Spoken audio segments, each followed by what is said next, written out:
I remember when I was 6 years old, we didn't have kindergarten. I went to first grade, my first day of school. 6 years old, and my mom took me there. Remember this? Mom takes you anywhere, your hand goes up. Took me to first grade class, and I was scared because I didn't know what would happen. Going to this strange place with these strange people and these strange other kids, and I walked in, and there was Doug Stewart and Ricky Childs, my Sunday school class. It was just, of course it was. We lived in a town of 1,000 people. Of course it was the same kids. And soon we were on the floor playing with Tinker Toys while the moms were sitting in the little tiny desk chairs listening to Miss Brees tell them about what to expect. And Sunday school paved the way. Sunday school, do anybody remember flannel graph? You remember flannel? Yes, a few of you. You bet. For those who are too young, flannel graph was like a video, except the teacher put these pictures up on the board and told the story. Had pictures of Jesus and Moses and all of the characters of the Bible and sheep and everything. And would tell the story, and these would go up on the board to help us see the story. And we always had the parables. And one of the parables that we often got into was, I am the vine, you are the branches. And so we get out the construction paper and the white glue, and there's always some guy who would eat the white glue. And we all go, ooh, yuck.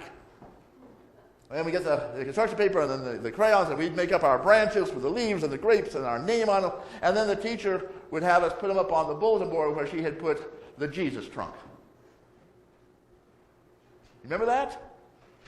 And we learned that we had to be connected to Jesus. We each had our own colors and our own special gifts, but we were connected because I am the vine, you are the branches. And it was an important lesson. It was an important lesson because we were getting our first toolbox. You know, we learned from, as children, we get a little tiny plastic toolbox, has a plastic saw and a plastic hammer, and we can pretend all day long to be sawing, but we're not going to cut anything. We're going to hammer, but only the plastic nails into the plastic workbench.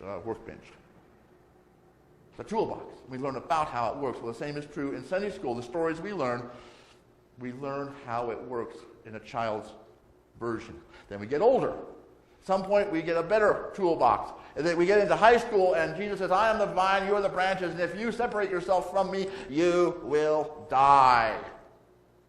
All right? A little tougher, because kids in junior high and high school start to deal with that issue of death and doing what's right and getting in trouble. And God as the authority. It's like the toolbox now has a real tack hammer. You can really tap the nails in, and a real coping saw. Now, some people don't get past that simple level. Now, I shouldn't say simple. It's just the way it is. They start to go to college, they go to high school or college, and they start to see that the world was not created in 7 days, and they start asking questions about where did Cain get a wife, and what is this about Jesus being resurrected? And they look at the toolbox that they got as kids, and they say, it's not there. It's just a bunch of bunk, and they throw it out, and they head off on their own story. And they miss out on the next steps and the next stage. Because the I am a vine, you are the branches is not a parable. It's a metaphor. It's talking about something that we don't have words for. It's hard to wrap our heads around this because there's no Jesus trunk. Vines start with a branch. And the branch is branched. But they're all branches. If there were no branches, there would be no vine. So Jesus is saying, I am the vine. And this is not to be taken literally in any way, shape, or form. This is not even the Jesus trunk in which you pin your branches. This is a truth about who Christ is. Remember back in Moses' day when he was talking with the burning bush. And he asked him, what is your name? When the elders of the Hebrews asked me what your name is, what do I tell them? And God said, you tell them I am. I can just see what would happen then. The elders would say, okay, who is your God, Moses? And he says, I am. And they go, no, you're not God. What is your God? I am. It'd be very confusing. So what God did say is, I am that I am. And then in John's Gospel, Jesus gives us 7 different I am statements to help us understand what we're saying when we say God is I am. There are, let's run through those.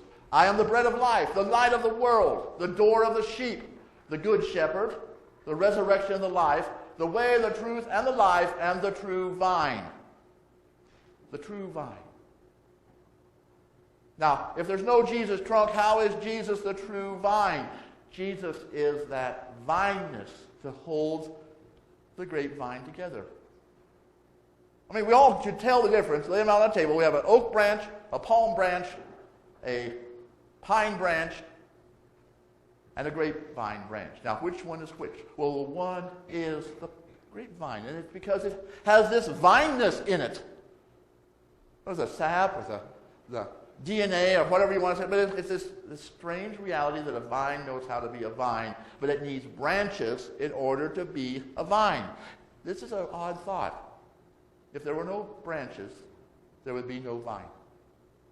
If there were no people following Christ, there would be no resurrected body of Christ that we know of as the church. Christ needs us to manifest the vine. We are the branches. The other way around, if there was no vine, our being branches would be a loss. No future. This is not about us. This is about what the Father is doing to us. Jesus said, the Father is the vine keeper. This is not about whether or not you separate from the vine, though there are branches that will. In real life, branches will get disease, they will get something going on, and they will lose their connection, and they will wither and die, even on the vine.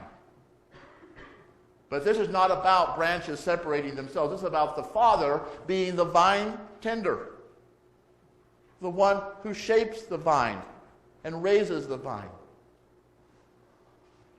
You know,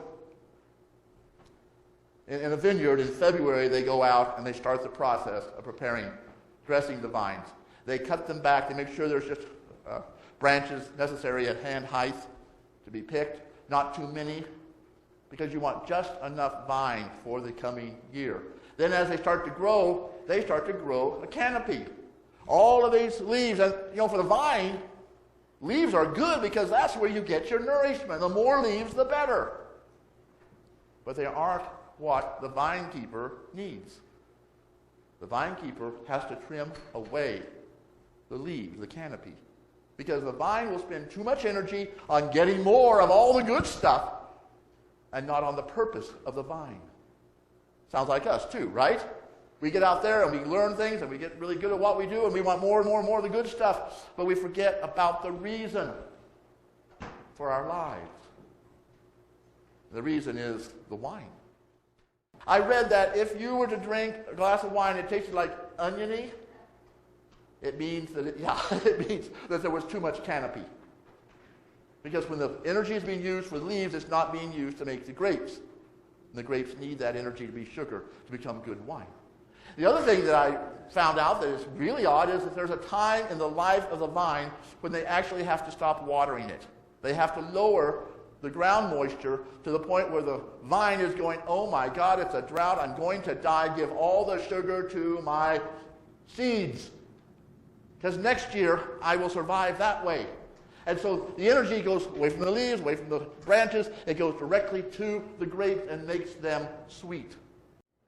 These are terrible things from the vine's point of view. You're getting branches cut off, you're getting leaves cut off, you're losing your water, you're going to starve, you're going to die. But it's all because the vine tender is making the fruit of the vine. That's the point. And the same is true for us. We have bad things happen. We get our branches cut off. We thought we were going off in a good direction. All of a sudden, bam, it's gone. Or we're doing really great in our lives, and our canopy is just growing like crazy. We're getting all that sunshine, all that stuff. And then, clip, we lose it. We feel terrible, and we ask, how could God do that to us? And then we hit a tough time when evil seems to be taking over everything around us and all the problems of the world, and we are dying of thirst and hunger for righteousness. And we think God has left us. But in fact, God has been there all along, because the purpose of your life is the fruit. The purpose. The whole reason you're here. Love, joy, peace, patience, kindness, goodness, faithfulness, gentleness, and self-control. Let's say them all together. Some of you know these by heart. Love, joy, peace, patience, kindness, goodness, faithfulness, gentleness, and self-control. Do you know these all work? You know it. As Paul said, there's no law against any of these. These are the ways that we come into contact with each other and with God and with ourselves, and we live full and holy lives. It's not about which hymns you sing or how often you genuflect or which books you read. It's about your love, your joy, your peace, your kindness, goodness, faithfulness, gentleness, and self-control. These are the fruit of the vine. And God helps us to make a rich, sweet, tasty fruit.